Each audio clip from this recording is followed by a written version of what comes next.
La vida puede ser una aventura, calurosa, rápida, lenta o triste. quizá a veces llena de altibajos. Pero de acuerdo a los psiquiatras, cualquier parte de la vida puede etiquetarse como enfermedad mental. ¿De verdad? ¿Cómo qué? Digamos que estás afectado después de una ruptura. Eso se podría etiquetar depresión. ¿Y si estás nervioso antes de hablar en público? Trastorno de ansiedad. ¿O eres muy hablador y superactivo? Maníaco. Eso suena un poquito demencial. Lo es. Pero, ¿cuánto de esto ocurre realmente? Preguntemos. How many people do you know that have been diagnosed with a mental disorder? Diagnosed with a mental God, off the top of my head, maybe one person that I know who's been diagnosed with a mental disorder. Probably just one. So, yeah, maybe 2 or 3 people, maybe in the 3 or 4 range. 4 or 5, maybe 5. 6 people in the household. 6, 7. 10. A dozen or so. About 20. How about 30? Would definitely be in the hundreds for sure. The total number of people that I know in my lifetime has been diagnosed with a mental disorder probably fall around the range of 100 to 150, and I'm 23 years old. ¡Wow! Pero, ¿de dónde salen todos estos trastornos? Del Manual Diagnóstico y Estadístico de los Trastornos Mentales. Tiene 943 páginas y abarca todo, desde depresión y ansiedad hasta tartamudeo, adicción al tabaco, aracnofobia, pesadillas, problemas con las matemáticas y hasta trastorno infantil. Todos ellos reinterpretados y muchos etiquetados falsamente como enfermedad del cerebro. Pero algunas personas sí tienen problemas serios en la vida. Por supuesto, pero los psiquiatras los reducen a algo mal con tu cerebro. A ver si lo entiendo. ¿Los psiquiatras tienen un libro con los problemas de la vida reinterpretados como trastornos mentales? Así es. ¡Wow! Entonces debe estar apoyado en una base muy científica. Eso es lo que creerías, pero no es así. Los psiquiatras en una de sus recientes convenciones lo admitieron. Escucha esto. DSM is made up by committees of men who have political opinion, and women too, who have biases and political opinions. And so there isn't nearly as much science in DSM as there ought to be. Like in the previous one, people had a meeting in the bathroom and they decided that something should be in there, and then they would go and propose it to the whole committee. You have this kind of lumping together of several observations, and when you get enough of them in one tent, you got a diagnosis. DSM system is not the real system of diagnosis. A lot of the disorders that are in there haven't necessarily been rigorously validated. It's just the best tool that we have available, but it is not perfect. It's so useless that if you give me a patient and the DSM, I'll make at least 20 diagnoses on the same patient. You have to take it with a grain of salt anyway. It's actually getting more and more complicated. We're left with diagnosing things on the basis of checklists and questionnaires, which leaves us sort of out of, as you said, the rest of medicine, because we don't have a biological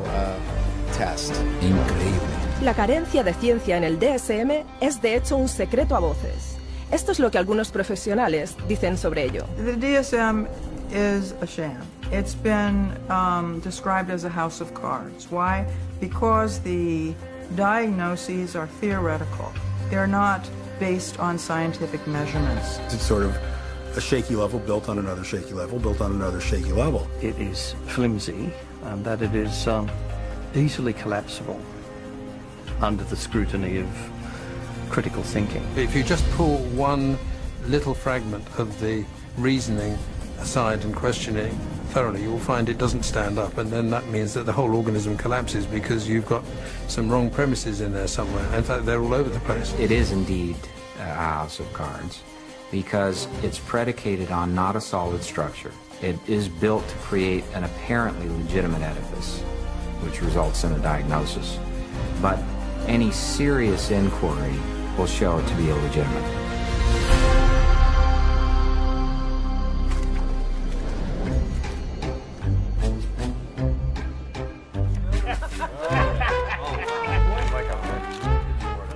Moneymakers here, I tell you. With schizophrenia, Entonces, si el DSM no se basa en la ciencia, ¿en qué se basa? Bueno, empezó con un simple deseo de que la psiquiatría y la psicología se aceptaran en la corriente dominante de la medicina. We psychologists have always desperately wanted to be accepted as a real science, as a true science. Now, what the early psychologists did was they looked around and they saw what other scientists were doing and they decided to emulate them. Modern approaches to classifying psychiatric disorders dates from the 19th century. nearly all the clinical concepts we have today originate from that time. Probably the most important of all was a chap called Kraepelin, who worked first of all in Heidelberg and then in Munich. Nunca había oído hablar de él. Emil Kraepelin se conoce como el padre de la clasificación psiquiátrica. Fue la primera persona que clasificó lo que pensó que eran enfermedades biológicas en el cerebro. Estaba la demencia precoz, que se llama ahora esquizofrenia, enfermedad maníaco-depresiva y psicosis paranoide. Todos esos conceptos todavía existen en el DSM hoy en día. ¿Eso es todo? ¿3 trastornos? Sí, solo 3, pero el sistema Kraepelin pronto se hizo muy popular. Escucha esto. Kraepelin's system caught on very quickly, not only in the German-speaking world, but also in the English-speaking world, in the United States and Britain. It caught on because up to that point, nobody had an agreed way of talking about patients. So in the early 1950s, there was compiled Diagnostic and Statistical Manual of Mental Disorders. Now, there are very few statistics in the book. Disorder is used essentially as a euphemism for illness. This is a book which catalogues mental illnesses for which no medical sign has ever been discovered. Este panfleto primitivo tenía 130 páginas y enumeraba 112 trastornos mentales. Pequeño comparado con el DSM actual, pero mucho más grande que cualquier cosa prevista por Kraepelin. ¿Por qué tantos? Porque al definir más y más de la vida como anormal, los psiquiatras podían poner sus manos en una cantidad enorme de dinero del gobierno. ¿Definir la vida? ¿Qué quieres decir? Bueno, cosas como retener el aliento, morderse las uñas, chuparse el dedo, sonambulismo, eficacia pobre, hasta la homosexualidad. Es ridículo. ¿Añadieron todos esos solo para tener gente a la que dar tratamiento? Y más. Luego la segunda versión DSM-2 llegó en 1968 y se expandió a 178 trastornos. Una vez más, para hacerse con todavía más dinero del seguro del gobierno. Para hacer esto internacionalmente, el DSM-2 se escribió para seguir la línea de la Clasificación Internacional de la Enfermedad, el ICD, un libro usado en Europa y en todo el mundo, que aparte de los diagnósticos psiquiátricos, enumera enfermedades médicas reales. Así que, esa es la forma en que los trastornos psiquiátricos fueron aceptados en la corriente dominante de la medicina. Fue un inicio, pero el DSM-2 no era científico, pues estaba muy influenciado no por tests clínicos, sino por las teorías del psicólogo austriaco Sigmund Freud. Entonces, debe de haber un montón de neurosis en ese libro, ¿verdad? Sí, pero no había ningún conocimiento en absoluto de qué las causaba, y ni siquiera buscaron una causa. Inclusion of the disorder in the classification does not require that there be knowledge about its etiology. So in other words, to make a diagnosis, you really don't need to bother with cause and effect. You don't need to know what causes the condition. Espera un momento. Si el DSM no te dice qué causa los trastornos mentales, ¿cómo los descubren los psiquiatras en primer lugar? La respuesta puede que te sorprenda. New diseases are being invented all the time, and I want to emphasize the word invented, because when it comes to psychiatry, mental illnesses are not discovered, they're invented. The way the system works in terms of diagnosis is that every few years a group of psychiatrists and psychologists sit around in a room and vote on new diagnoses. ¿Es esto ciencia? No puedo creerlo. No te preocupes, no eres el único. The diseases are voted on? What do you mean? Did you say are they voted into existence? Are voted? As in created. Oh, man. I think that's kind of ridiculous. It's crazy that you would vote. I definitely don't agree. I don't agree with it at all. Mental disorders should be based on scientific research. I have been led to believe that it's all based on medicine and science. So I'm kind of shocked to find that out. Yo también. Hay más. No solo se votan los trastornos mentales para incluirlos en el DSM, sino que de vez en cuando se vota para excluirlos. Por ejemplo, la homosexualidad, incluida en los DSMs 1 y 2 como enfermedad mental. Así es como el editor jefe del DSM-3, Robert Spitzer, lo explicaba. I came up with a definition in 1973 that made it possible to argue that homosexuality was not a mental disorder. On a vote, essentially, at a conference of the American Psychiatric Association, it was removed. Now, did they discover that homosexuality was not a disease through scientific processes? No. It was included for political reasons, and it was removed for political reasons. And the end result is a vote. It's a supposed democracy. So to call it science is a complete fabrication. Así que el DSM es de hecho político, no científico. Así es.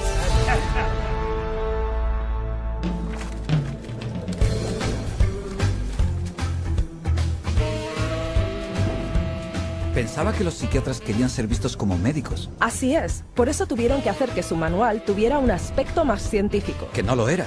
Así que, ¿qué hicieron entonces? Bueno, decidieron que la siguiente edición del DSM iba a ser completamente diferente. Fue una decisión que cambiaría a la psiquiatría para siempre. If you roll the clock forward to the 1970s in the United States, basically at that time psychiatry was in very poor shape for a number of reasons. First of all, it was held in very low regard by other members of the medical profession. So psychiatry was the sort of thing you did if you couldn't succeed in any other area of medicine. And people such as Robert Spitzer in America made it very clear the time had come essentially for psychiatrists, being doctors of medicine, to practice medicine. So if a psychiatrist was spending a lot of time dealing with people who were anxious, depressed, these dilemmas, these problems in living now essentially had to be redefined, and they were redefined as medical conditions. And their solution to this was to come up with a manual which defined psychiatric disorders more carefully. So hence we have DSM-3, which is the third edition, which is published in 1980. Bajo Spitzer, los psiquiatras que editaban el DSM-3 descartaron la psicología freudiana y decretaron que desde entonces los diagnósticos psiquiátricos fueran puramente biológicos. Así que al final se hicieron científicos. No, en realidad para nada. De hecho, las disputas políticas sobre qué trastornos incluir y cuáles dejar fuera del DSM-3 fueron todavía más ridículas. Esto es lo que un psiquiatra tenía que decir sobre ello. They would squeeze into a room which was about half the size of this one. It was much too small. And Bob would raise a provocative question, and people would shout out their opinions from all sides of the room. And whoever shouted loudest tended to be heard. My own impression is it was more like a tobacco auction than a sort of conference. Y esto es lo que otro miembro del panel decisorio del DSM dijo. The low level of intellectual effort was shocking. Diagnoses were developed by majority vote on the level we would use to choose a restaurant. You feel like Italian, I feel like Chinese, so let's go to a cafeteria. Then it's typed into the computer. It may reflect on our naivete, but it was our belief that there would be an attempt to look at things scientifically. Parece como que tenían un manual de diagnóstico que parecía más científico, pero no tenía más ciencia en él que antes. Entre tanto, el número de trastornos mentales en el DSM-3 se elevó hasta 259. Pero para vender la idea de que la psiquiatría era una auténtica ciencia médica, tenían que darle un sesgo con una teoría impresionante, que sonara científica. But with DSM-3 from 1980 on, there was the progressive medicalisation of psychiatry, and the notion of chemical imbalance was invented and essentially took hold. ¡Wow! ¿Desequilibrio qué? La teoría de desequilibrio químico se sugirió en 1965 para explicar cómo la depresión podría estar causada por un desequilibrio de elementos químicos en el cerebro. Me gustaría oír eso. Joseph Schildkraut teorizó que como las drogas psiquiátricas alteraban los niveles de esos elementos químicos, entonces la enfermedad mental tiene que estar causada por demasiados de estos o muy pocos. ¿No es eso al revés? Sin duda lo es. Es como decir que como la aspirina quita un dolor de cabeza, que los dolores de cabeza los causa una deficiencia de aspirinas. Ya veo lo que dices. Pero fue lo bastante convincente como para darle a la psiquiatría y al DSM-3 el aura superficial de ciencia. Como Robert Spitzer dijo, Psychiatry felt now, gee, we're more scientific, we're part of medicine. Así que funcionó. Sí, y desde entonces los psiquiatras y la industria farmacéutica han promocionado la teoría del desequilibrio químico implacablemente, tanto al campo médico como al público.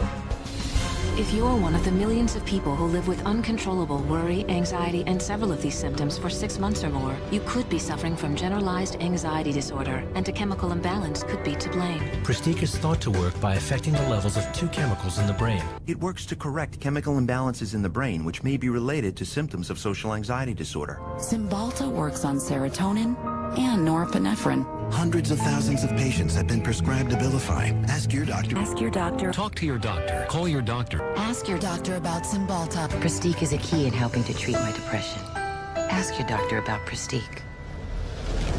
You come to my office, and I say to you, well, you describe what's going on in your life and your symptoms, and I say, well, it's clear to me that you've got a chemical imbalance, and we're going to write you a prescription for this. The truth of the matter is, there's no such thing as a chemical imbalance. There's no test out there that they can depend on that tells you you have a chemical imbalance. There's actually, in fact, dozens of studies showing that there isn't any measurable imbalance. So psychiatrists will explain to patients all the time, this is just like diabetes. In diabetes, you have low insulin, we have to readjust the insulin level. In depression, you have low serotonin, we have to readjust the serotonin level. But actually, we have already proven that there's nothing wrong with serotonin levels. It's completely a myth, disproven by our own evidence. I had a psychiatrist. He said that, in his professional opinion, this child had ADHD, a chemical imbalance of the brain. And when he was questioned on the witness stand as an expert witness for the state, he was asked if they had done an MRI. He said no. He was questioned if they had done a CAT scan. He said no. He was asked if they had done any bodily fluid check known to medical science to prove that this child had a chemical imbalance of the brain. He says no. And when he was asked how he arrived at this ADHD diagnosis, a chemical imbalance of the brain, it came down to that he had counseled and observed this child for 2 hours, and half of the time was observing. How do you arrive at a diagnosis of a chemical imbalance of the brain by talking to a child and observing them for 2 hours? You don't, okay? It's pure guesswork. Vaya, de verdad. Míralo por ti mismo. Esto es lo que pasó cuando una persona con una cámara oculta fue a varios psiquiatras pidiéndoles que le hicieran test para enfermedades mentales. Of any scientific test? Not that I'm prepared to do this time. So you getting that I have adjustment, adjustment disorder, mixed emotional features. It just means situational stress. Right, it's a formal diagnosis. But I'm saying, just where do you get that from? I take you at face value. In terms of diagnosis, there's no way that I can X-ray or project or allow. So it's very hard to have anything to measure, because whatever's going wrong, it's happening in there, and we just can't go in and open up, somebody's skull and scoop something out to measure. Right now, we don't have an X-ray or a blood test. That doesn't mean that the diagnosis is not good. The diagnosis is for insurance, and I'm not really trying to think too much in terms of diagnosis. I don't really see that as my main job here, to make a diagnosis, except to give something to the insurance that's reasonably accurate. But we don't even really know what's going wrong in the brain. So all the things that we found were found by accident. Estoy atónito. El diagnóstico psiquiátrico se basa puramente en la opinión individual. Sin importar lo que hagan, están equivocados. La BBC británica hizo incluso un programa sobre esto con 10 voluntarios, 5 considerados normales y 5 diagnosticados anteriormente como enfermos mentales. Fueron observados por 3 expertos a quienes se les pidió determinar quién era quién. Vaya hombre. Mira esto. We think that it's likely that you've had a history of bipolar disorder. Is that correct? You're wrong. Okay.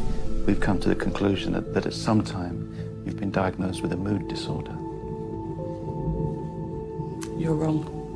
We were wondering whether at some point in your life maybe that you had suffered from a significant psychiatric problem of some kind or other. No. Not at all? You are wrong. All right, okay. 3 wrong diagnoses in a row. After a whole week of observation, the panel have identified just 2 out of 5 disorders. Pues vaya con la ciencia. Tú lo has dicho.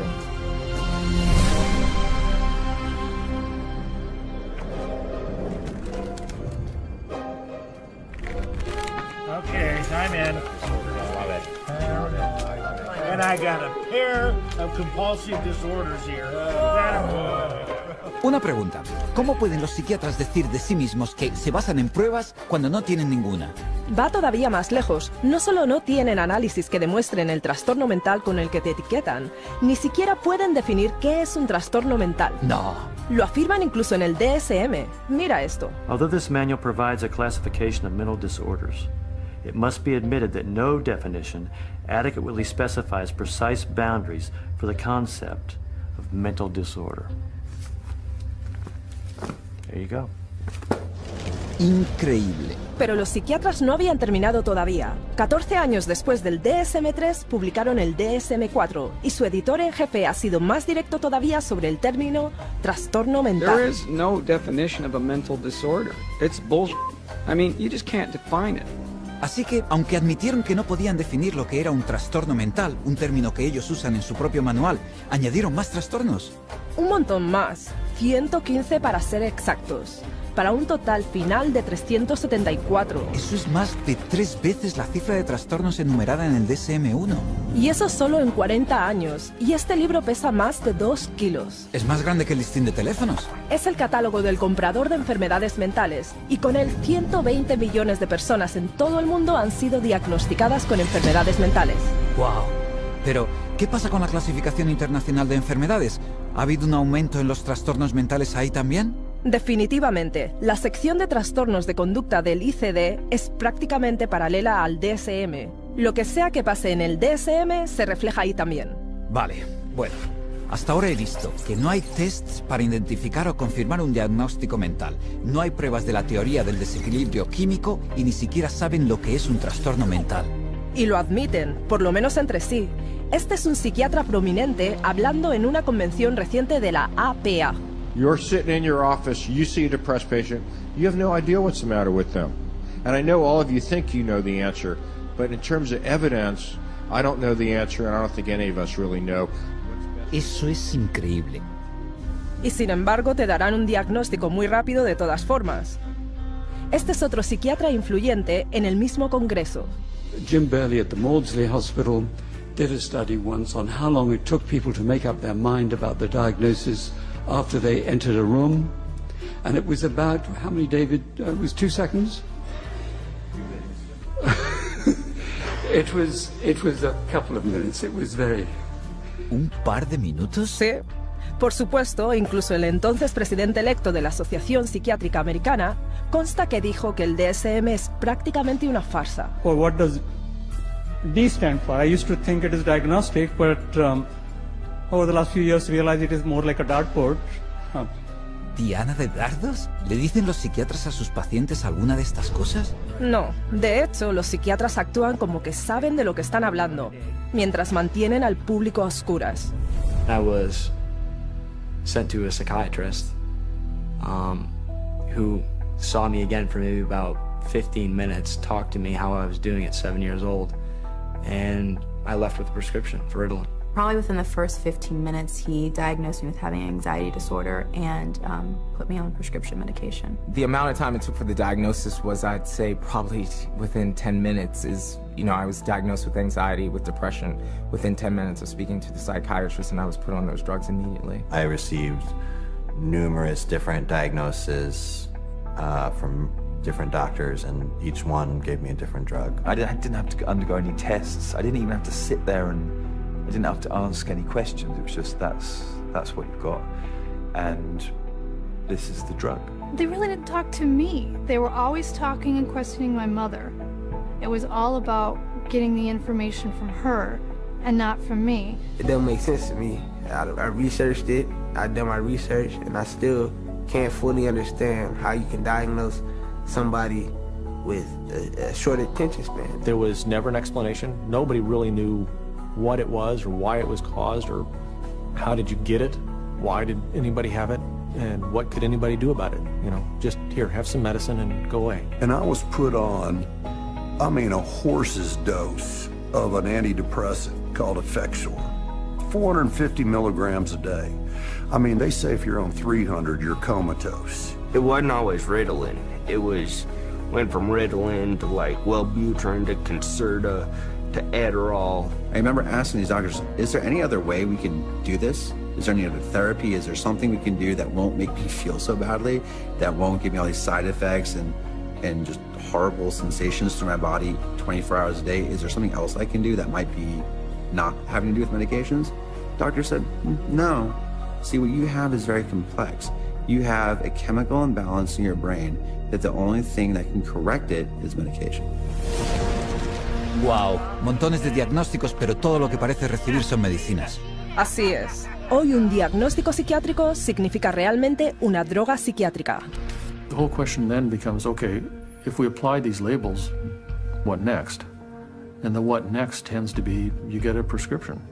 And the prescription is for a drug that doesn't work very well and is toxic. It's like a 1-2 punch. The number one of the 1-2 punch is the diagnostic manual. You've got all these disorders to choose from. The two is the treatment. So you've got the diagnostic manual in place, you've got a machinery in place, and then you've got this treatment that is there for the taking. For everything you can think of that might seem to be odd behavior, the psychiatry field has a name for it. And then for every name of every diagnosis you have, there's going to be pharmacology behind it, and they have a pill for it. Let me fan it out and pick a card, and there you go. Here's your label, and there's the drug that we'll give you to go along with that label. 98%, maybe 99% of people will get a diagnosis that justifies the use of a medication and also a follow-up appointment. Because remember, the business of medicine, the business of psychiatry is seeing patients.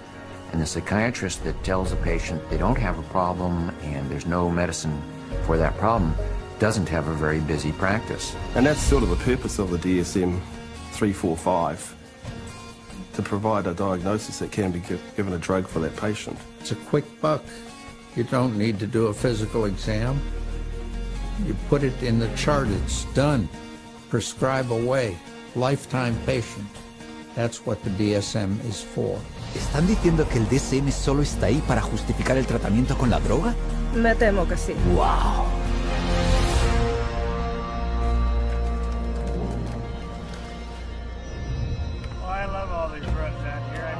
Así que si el tratamiento primario de la psiquiatría es drogar, se tiene que estar haciendo un montón de recetas ahí fuera. Por supuesto. ¿Sabías que se escriben más de 600 millones de recetas para medicación psiquiátrica cada año? Uf. ¿Pero qué pasa con los pacientes que no quieren drogas? De hecho, el DSM tiene una categoría para eso también. It says V15.81, non-compliance with treatment. Now this category can be used when the focus of clinical attention is non-compliance with an important aspect of treatment for a mental disorder or a general medical condition. If you refuse treatment, then you probably are mentally ill, ipso facto, by that fact alone. Así que, si no haces lo que te dice un psiquiatra, ¿eso es un trastorno mental? Así es. Eso desde luego da miedo. ¿Y por qué no seguirían el tratamiento? Porque las drogas que los psiquiatras recetan pueden causar algunas reacciones físicas muy fuertes y graves. ¿Quieres decir efectos secundarios? Bueno, no exactamente. Drugs really don't have side effects. Drugs only have effects, and we arbitrarily differentiate those effects of the drug that we like, and we say these are the effects of the drug. And those that we don't like, those are the side effects. It's akin to saying that a bomb that comes down on a building kills people and destroys the building, and the military general says, oh, killing of the people is really a side effect. No, you cannot separate out the destroying of the building and the killing of the people.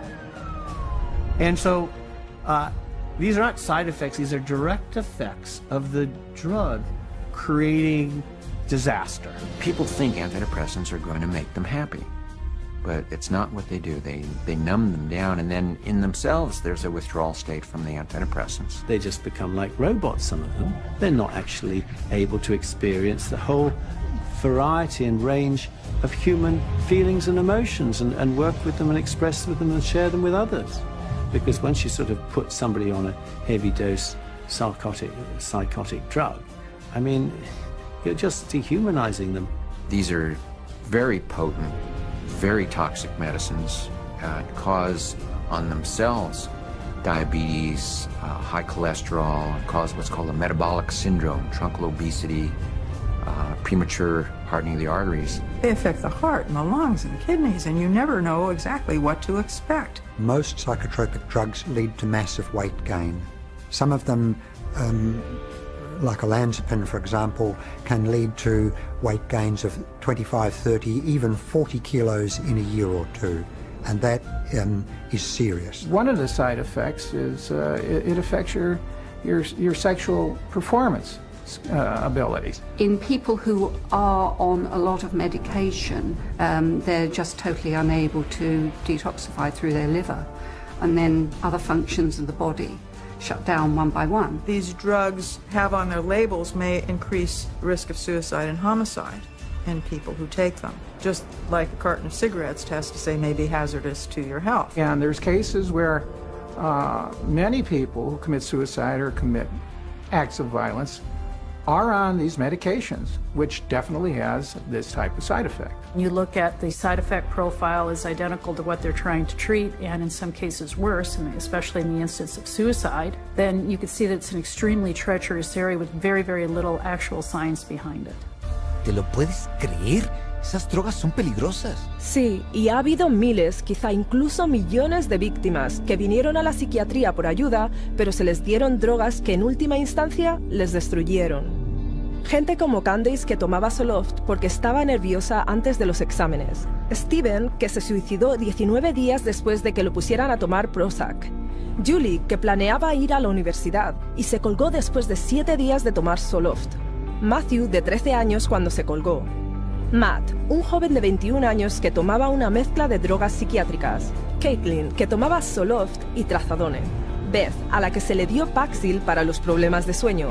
Matthew, quien después de empezar con Lexapro. Charles, tomando Clozaril. Caitlin, con 12 años. Megan, Aaron. Espera. Esto es demencial. ¿Me estás diciendo que toda esta gente que se suicidó había estado tomando drogas psiquiátricas? Sí, un estimado de 42.000 muertes al año se han vinculado a drogas psiquiátricas, ya sea por homicidio o por suicidio. Eso es más de 3.000 personas al mes. Tendrían que sacar esas drogas del mercado. Claro que deberían, pero como esas drogas son con mucho el principal tratamiento que los psiquiatras les ofrecen a sus pacientes, ellos restan importancia a los riesgos, y sus pacientes pagan el precio. When you get on psychiatric drugs, you feel just like you don't really want to live anymore. Like, just depressed all the time, and you feel sad. You don't feel like you're in your own skin. It almost feels like you just want to come out of your skin all the time. I'd get really bad headaches, I'd start shaking, I wouldn't sleep very well, I'd have nightmares. I had started shaking really bad, and it was like uncontrollable, you know, and it's like, I don't understand why I shake so much. It brought on the symptoms that I was trying to escape from, very severe. I'd go through spells where I'd just be completely just dead. There would not be me there. I'd just be standing there and there would be nothing. I think we all have emotions, happy, sad, you know, situational emotions in life, and it didn't allow me to experience them. You don't experience tears, you don't experience a lot of laughter. It just makes life real flatline. I described to a friend of mine as like waking up in a manila folder and it's a cloudy day. Everything is boring, unmemorable, unspecial. It changed me. It changed who I was. It changed the essence of my personality. You know, it just started making me worse. And I got in such bad fights with my brother. I scratched his face up and, you know, stuff like that. I started to experience suicidal ideations almost immediately. And I had never had any feeling like that before. I remember when I was at home one day, I had taken my medication and I thought about killing myself, and I got really scared, so I ran to my brother and I told him, and he just held me and told me not to give up and to just keep trying. And I actually thought that's maybe the one thing that I do have control over, that I could, you know, I could off myself, and I would be out of this roller coaster of an existence. I have been raped. I have been coerced into doing things that I do not care to speak of. But just to put it in perspective, even having experienced that, the experiences in thoughts and loss of self that I had, being put on Prozac was the worst violation I have ever experienced. Estoy mudo de estupefacción. La gente ni siquiera sabe lo que estas drogas están haciendo porque confían en su psiquiatra. No solo eso, estudios recientes han mostrado que sus drogas como los antidepresivos no curan trastornos mejor que una pastilla de azúcar, un placebo. Así que, para recapitular, no solo el DSM proporciona la etiqueta que los psiquiatras te ponen, sino que justifica que te droguen con drogas poderosas que tienen un montón de efectos secundarios y que ni siquiera funcionan. Esto está fastidiado. Definitivamente. Y luego todavía se aferran a la idea de que pueden corregir tu conducta indeseada con sustancias químicas.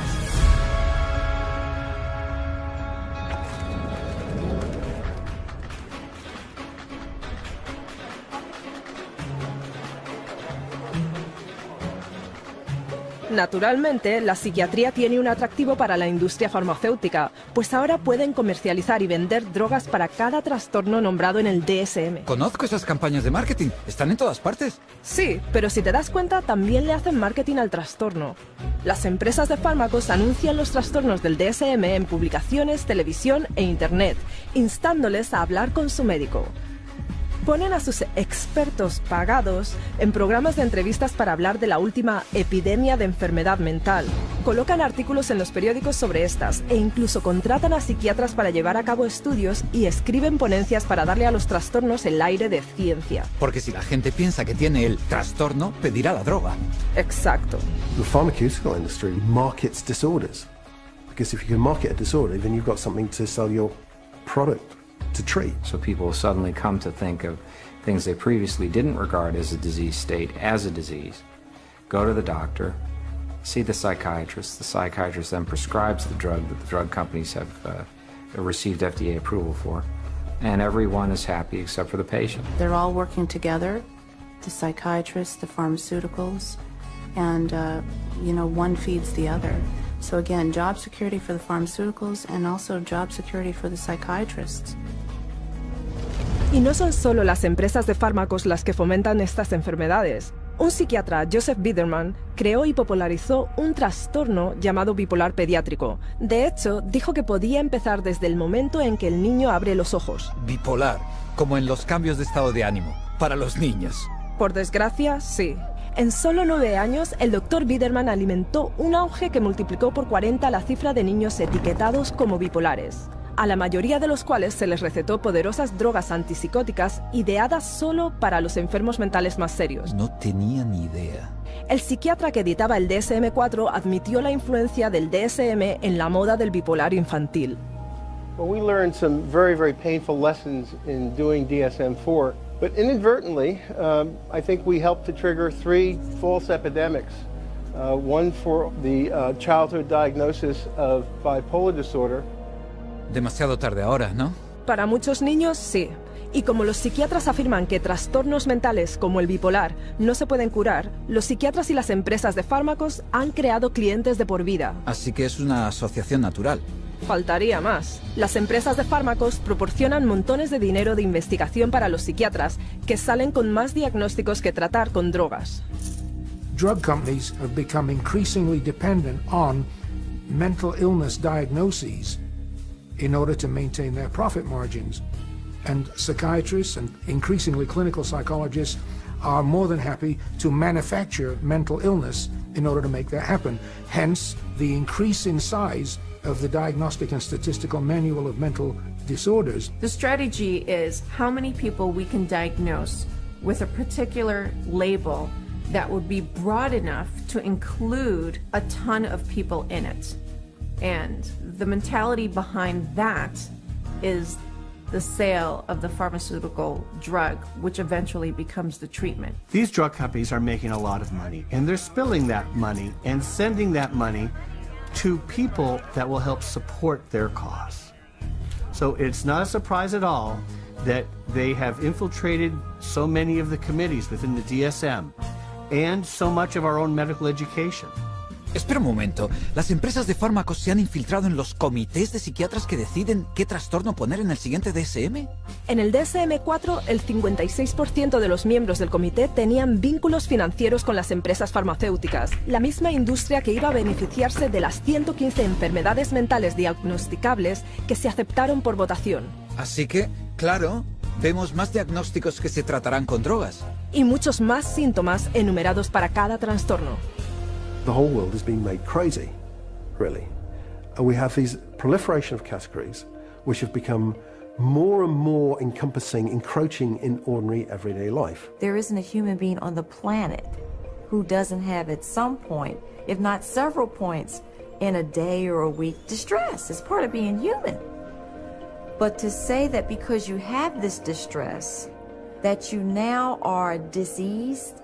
If you take a god man in India who wanders around with a shawl and meditates for 17 hours a day, drinks rainwater and engages in some kind of spiritual or religious discipline or practice where he might roll on the ground for 100 miles to a holy place, people there don't persecute those individuals. They accept them as people engaged in religious practices.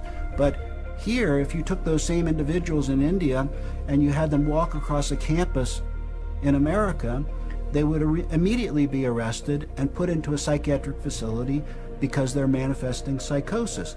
This varies by culture. What do we want to straitjacket everybody? Is everyone going to be the same? What about people that do have a little bit odd behavior? Is a little odd behavior bad or dangerous? It's just different. You want this thing to cover, all manner of aberrant human behavior.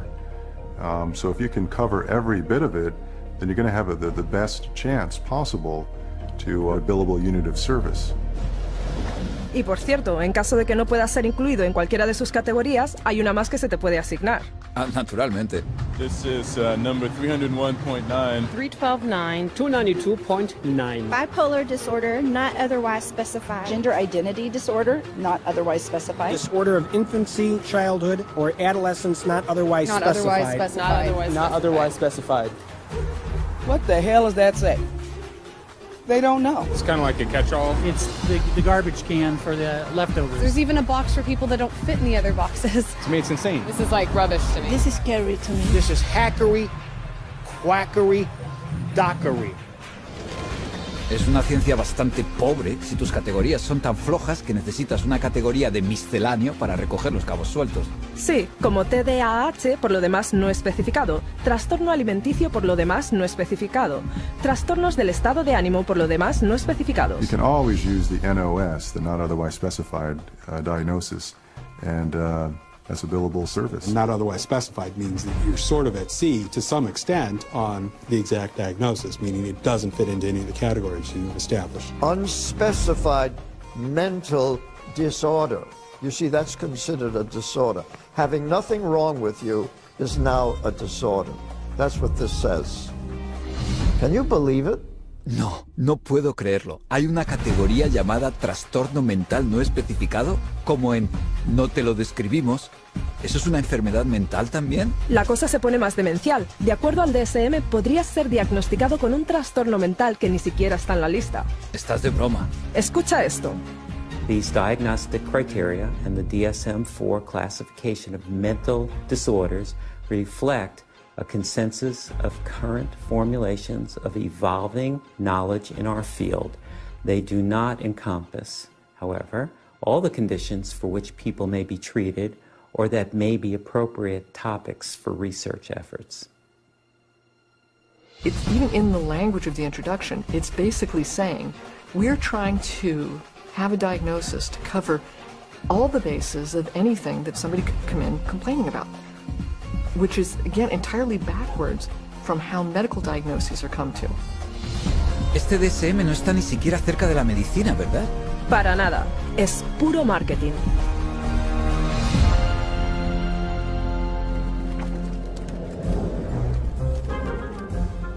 God bless the insurance company.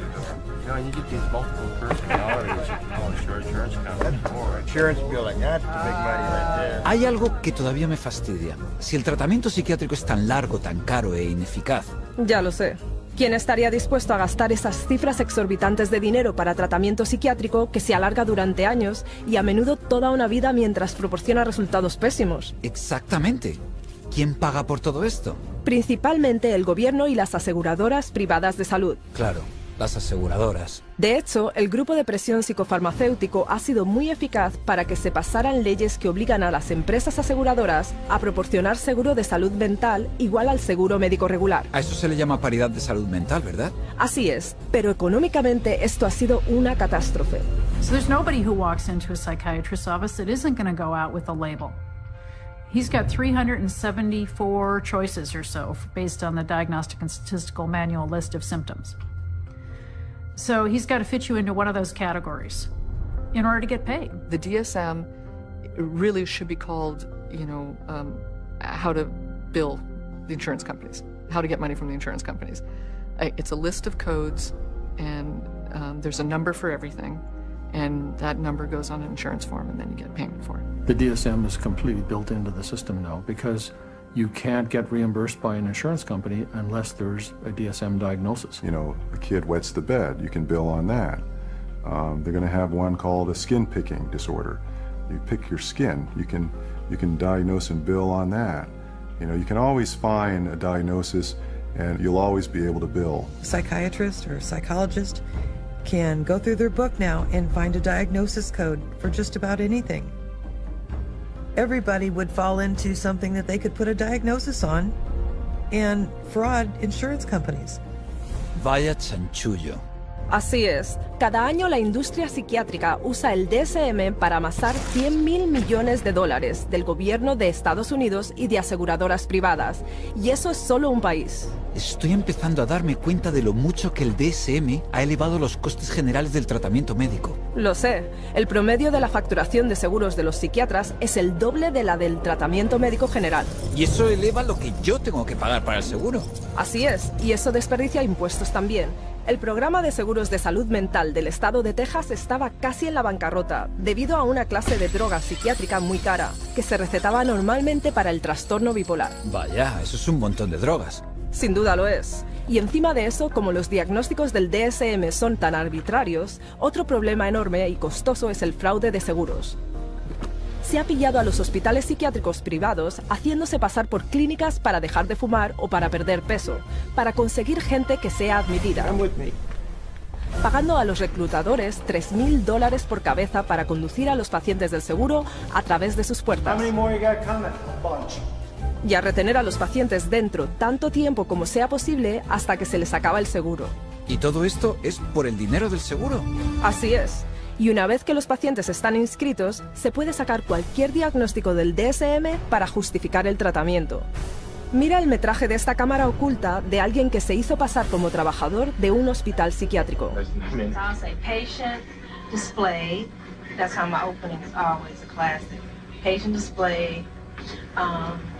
He's sort of, what do you think? You think he's, I thought, I've interacted with him a lot, and I thought he's always appropriate. He's always... But under behavior, what's some good words in here? He's not negative. He's sort of intrusive a little bit. He's not really. He doesn't push limits anymore. He doesn't really act intrusive. He acts sort of anxious. Focus on the negative. And why should we focus on negative? Because that's how they get paid. I mean, this is what they told me. I mean, you write what you want to write. I know I got to write for you. So I know what I have to write. You know what I mean? So that's why Like, why do you have to write it? So this place can get paid. Oh, okay. It's a business thing. It's not like I'm lying, but I always like pull the negative out. Like, you're supposed to. They tell you to. What? The negative? Pull the negative out. You pull it out of it. Eso no puede ser ético. No lo es. Y eso es solo el inicio del fraude. A los que proporcionan servicios psiquiátricos se les ha pillado facturando a las aseguradoras por tenerles escuchando música, viendo la tele o jugando al bingo, cobrando por llamadas para despertar, entradas de cine o viajes al extranjero. O por afirmar que trataban a la gente que estaba en la cárcel en coma o incluso muerta. No. Algunos psiquiatras han facturado incluso por tener sexo con sus pacientes y llamarlo terapia. Es repugnante. Como un director de fraude de seguros dijo, el alcance del fraude solo está limitado por la imaginación. No tenía ni idea. No hay muchos que la tengan. Las estafas en la salud mental timan a las aseguradoras y a los contribuyentes 5.000 millones de dólares cada año solo en Estados Unidos. Deberían arrestar a esos criminales, encerrarlos y tirar la llave.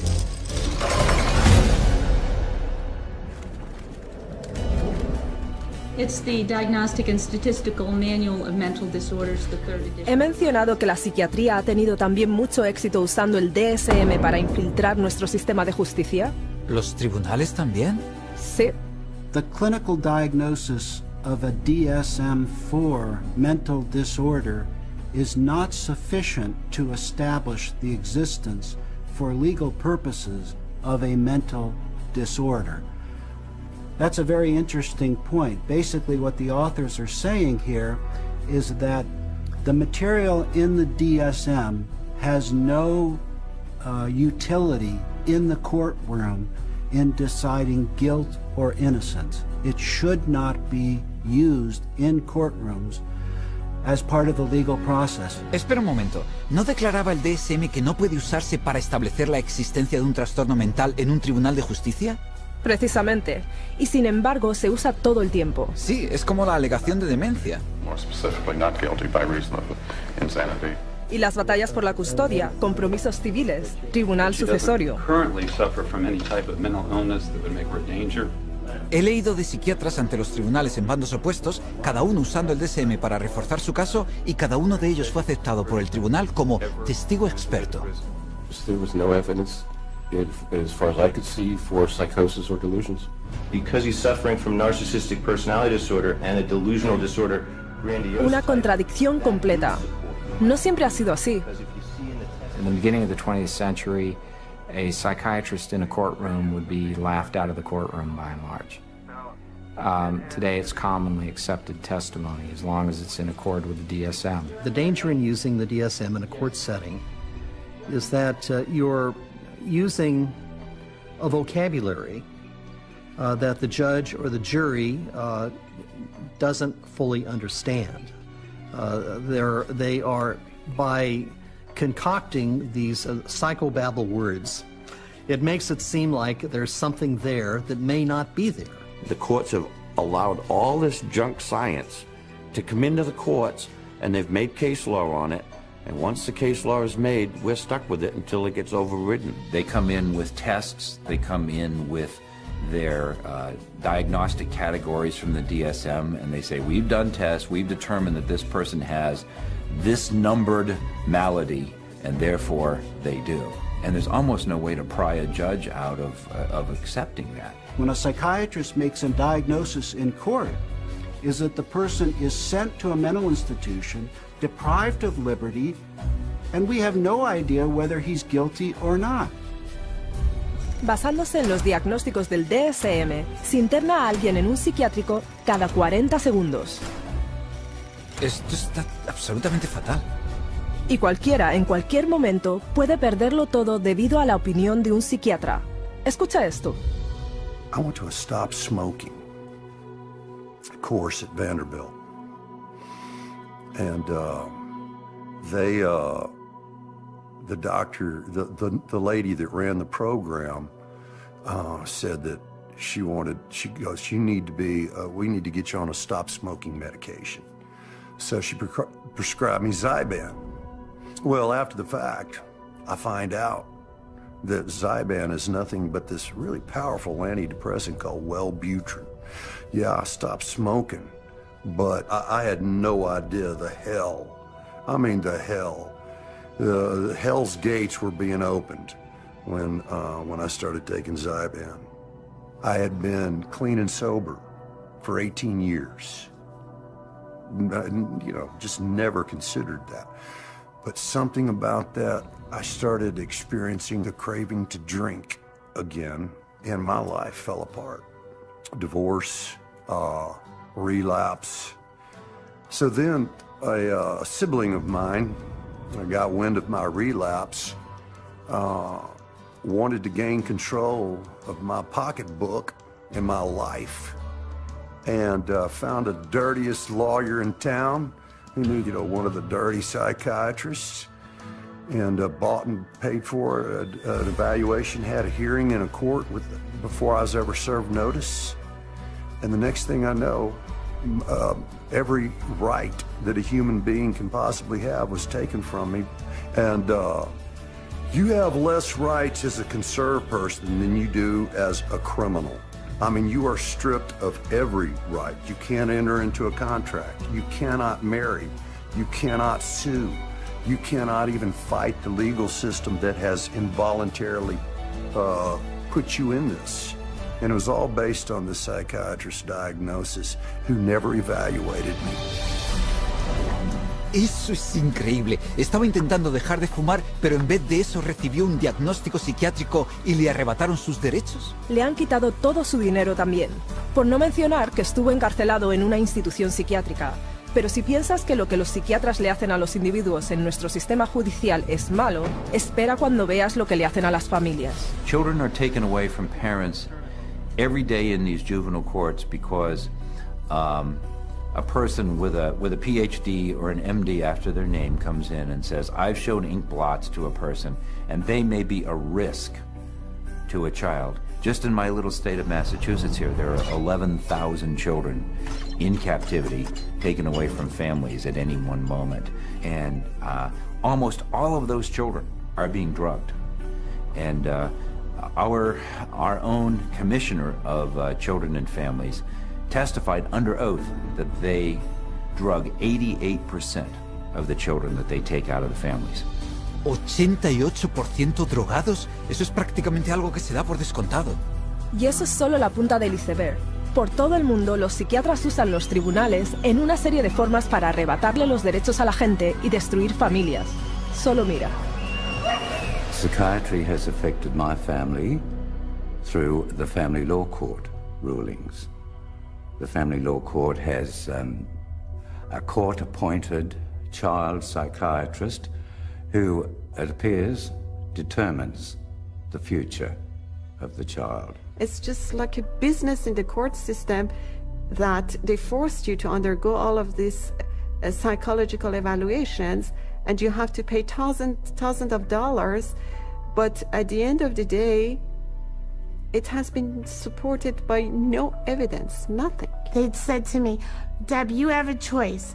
Either you bring your son to get medicated, or we'll take your child away from you and put him in a home that they'll medicate your child. And then good luck. Basically, they were saying, good luck, Deb, to try and get your son back, but you'll get him back medicated anyways. And they put her in hospital, and that's when the psychotropic drugging started with Becky. And at that stage, I had no say over it. They refused to let her go. They would not let my daughter go unless she take medication. This was again a recommendation from the psychiatrist that once my son was radically ripped from his home and literally kidnapped and put in a new home with a perpetrator of domestic violence and of sexual assault, and is where he now lives, this psychiatrist said that he was never to have any counselling and never to see anybody. To have your family just disrupted like that, ripped out from under you, really, your whole life, just gone like that. And then you have to fight every day to get him back. It was very devastating. In some ways, it's worse than a death because it's unresolved and you know what the truth is. And you feel like giving up and not fighting back for that custody of that child, but you can't. Yeah, there's just no justice. Esto es terrible. ¿Están destrozando familias basándose en diagnósticos arbitrarios en los tribunales? Exactamente. So it's unfortunate that the courts have bought into the DSM. It's unfortunate that the whole psychiatric profession is wedded to the DSM. It's unfortunate that the psychiatric profession is in bed with the drug industry, and it's unfortunate that drugs that don't work are the common prescribed drugs for all manner of conditions in children and in adults. It's the wrong way to go.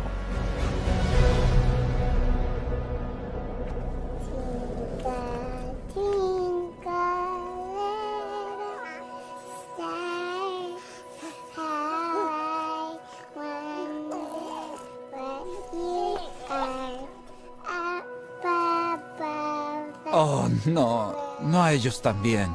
Por desgracia, sí. Los niños son ahora un objetivo de mercado enorme para la psiquiatría. El número de trastornos de la infancia incluidos en el DSM ha ascendido como un cohete desde 3 trastornos en 1952 hasta 44 hoy en día. Eso es 15 veces más. Y aún así, el DSM básicamente admite que no debería diagnosticar a los niños.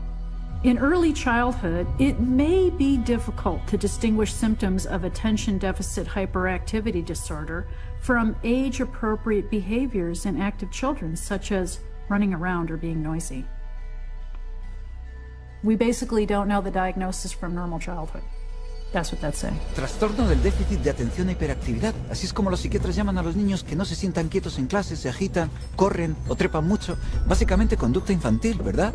Así es, y 20 millones de niños en todo el mundo han sido etiquetados con algún trastorno mental. Así que, en vez de dejar que los niños sean niños, los psiquiatras les dicen ahora a los padres que sus hijos están enfermos mentalmente y que necesitan drogas psiquiátricas. It used to be that you were on the playground, you had the weird kid, you had the shy kid, you had the goof off, you had the hyper kid.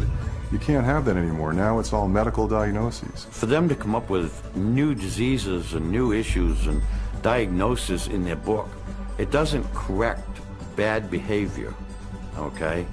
They can give children all the pills they want. It still doesn't correct bad behavior. The thinking still is, you must fit into this mold.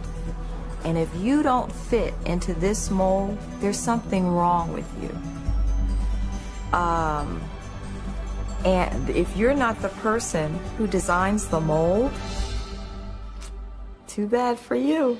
A child is labeled and then they're brought to professionals who are trained a very particular way. They're all being trained that if the child fits into this category, then we should consider putting them on Ritalin because that's what they do. That is the protocol. The way the Ritalin will be marketed to the parents is that they will say, this is a drug to calm your child down. What they won't say is that methylphenidate is a form of speed. It's a form of amphetamine, and what we're actually doing is overdosing your child on speed. It's a stimulant, so naturally it's going to increase heart rate, increase blood pressure, and you put a kid out on a football field on a hot summer day, and his risk of having a cardiac event of some sort has just gone up. ¿Sabes? He oído que los estimulantes que se les dan a los niños con problemas de atención son químicamente muy similares a la cocaína. Sí, y tienen un potencial tan elevado de que abusen de ellos que están incluidos por el gobierno de Estados Unidos en la misma categoría que la morfina, el opio y la metanfetamina. Así que, ¿a quién van a drogar los psiquiatras a continuación? ¿A los bebés? Exactamente. Usan lo que llaman clasificación de diagnóstico de 0 a 3 o DC-03. Es como un mini DSM para bebés y niños que empiezan a caminar. Escucha esto. We already targeted our school children with ADHD and bipolar. That's already done. That was done 20 years ago. And we're moving younger with DC-03 to the 0 to 3 age group where they're trying to make popular the idea that it's okay to medicate 0 to 3-year-olds. The idea of a program to determine whether a child from birth to the age of 3 has a mental illness is so preposterous, so absolutely insane, that it's simply an additional part of the insanity that is now extant throughout this country. I cannot think of a program that is more insane than that. How are they going to diagnose a 1-year-old or an infant with a psychological disorder? How do they know? You almost have to ask ourselves, if our societies become sick, what are we doing to our fetuses, our infants, our children, that would make us need to have psychiatric medications? We're rolling dice with life. We're rolling dice with our children who can't even discuss it with anybody. They have no control. They are the helpless victims, and the ones who are supposed to protect them and care aren't armed with the facts. Si los padres supieran todo esto, estarían furiosos. Ya lo creo, pero cuidado, porque el DSM dice también que podrías contagiarte de la enfermedad psiquiátrica de tus niños. No puedes decir eso en serio. está en el DSM.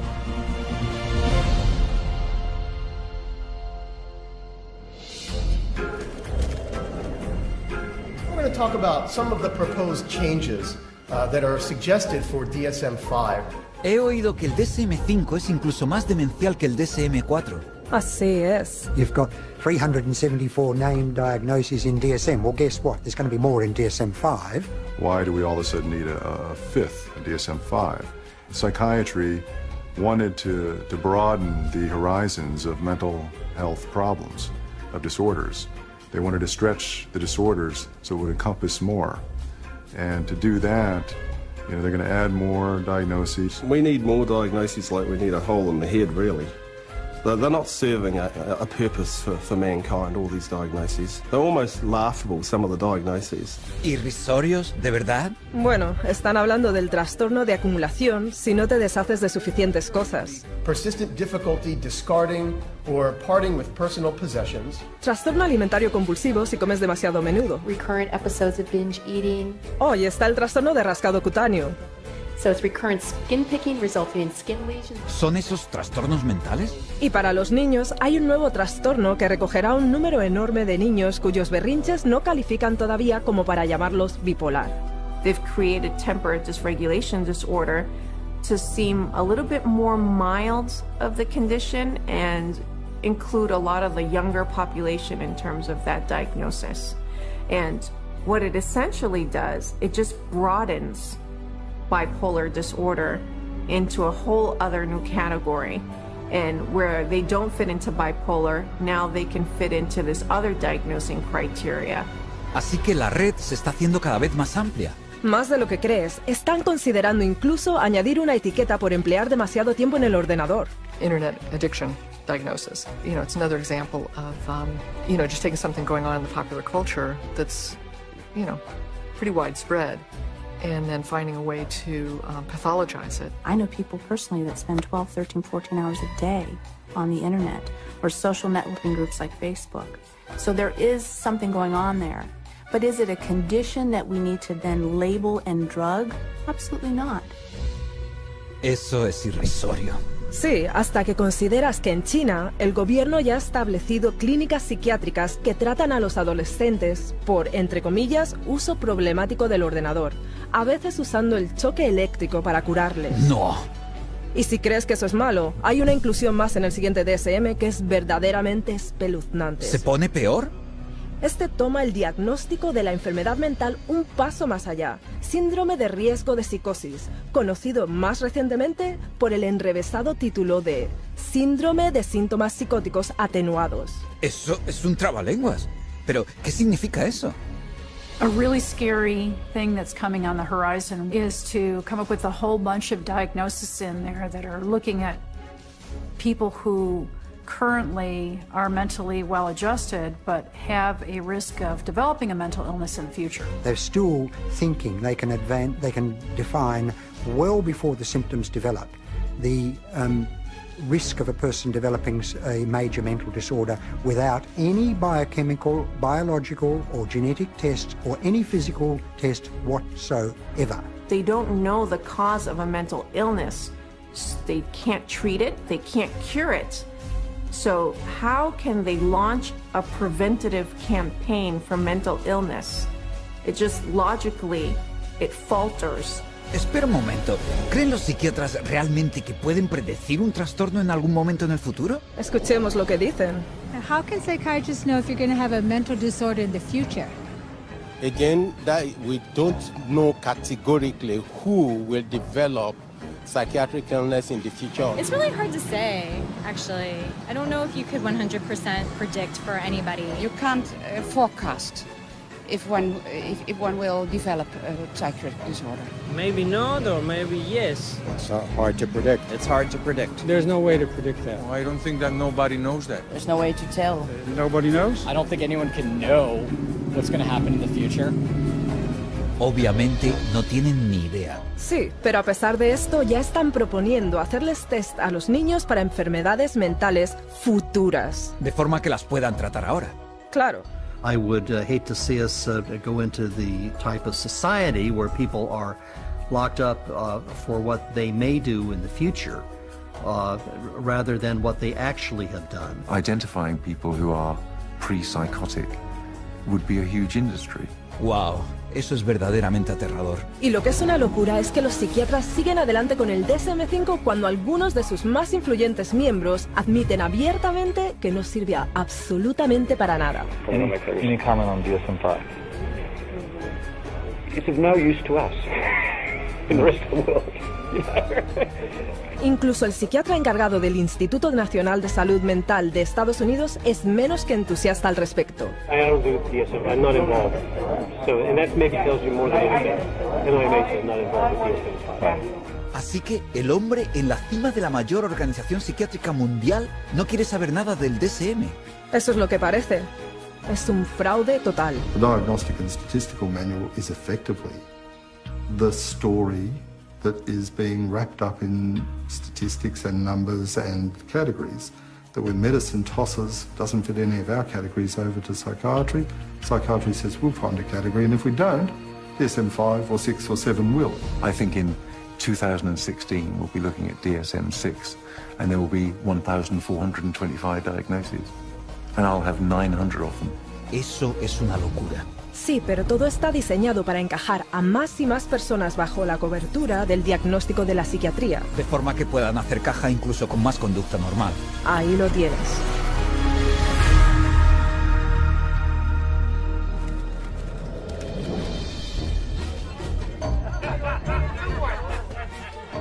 Entonces, si el DSM es tan completamente inútil, ¿por qué los psiquiatras...?